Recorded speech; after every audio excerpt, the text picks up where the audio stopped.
Tatalakayin na sa plenaryo ng Senado ang panukalang batas para sa anti-political dynasty.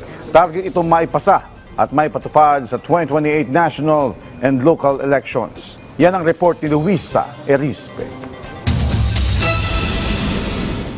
Lusot na sa committee level ng Senado ang panukalang batas para sa anti-political dynasty. Nakakuha ng 13 pirma mula sa mga senador ang committee report, kabilang ang mga mula sa minority at majority ng Senado. Base sa report ng Committee on Electoral Reforms, bawal ang hanggang second degree of consanguinity o hanggang ama, ina at mga kapatid, asawa at anak. Ang second degree po ay once removed from you. So, kumbaga, ako ay first degree. Kasama sa ban ang magulang ko, kapatid, asawa, anak. Base naman sa report, sakop ng anti-political dynasty ang simultaneous at successive positions. Ibig sabihin, bawal ang sabay na nakapwesto, pati na rin ang magkasunod na tatakbo sa posisyon.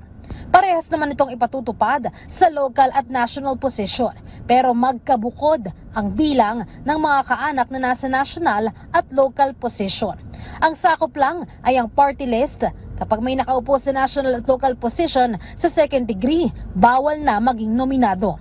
Ayon kay Senator Risa, sa kanyang panukala hanggang 4th degree of consanguinity talaga ang nais nilang ipatupad, na hanggang lolo, lola at apo sa tuhod ay sakop. Pero nakikita nilang mas mapapabilis na maisabatas ito kung magsisimula muna sa second degree. At least for the very first anti-dynasty, political dynasty bill na inutos ng Constitution way back in 1987, it is a first step. At kapag in-implement ito fully and well ng COMELEC, pag nagawa iyan, it will shake things up at the local level.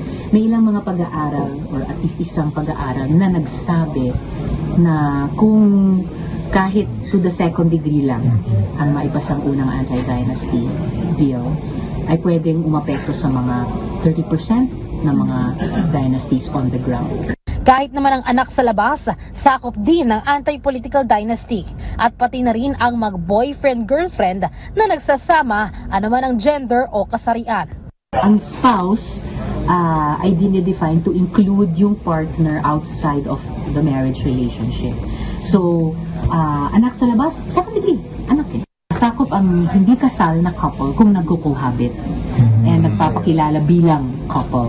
So regardless sa civil status at regardless sa SOGS nila, pag nagko-cohabit sila bilang couple, magko-cover sila dapat ng ban.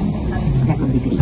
Target naman na maipasa ito sa Senado bago matapos ang Marso at maipatupad na ito sa nalalapit na eleksyon sa 2028. Maaari naman anya itong ma-certify as urgent ni Pangulong Ferdinand R. Marcos Jr. bilang isa ito sa LEDAC priority bills. Luisa Erispe para sa Pambansang TV sa Bagong Pilipinas.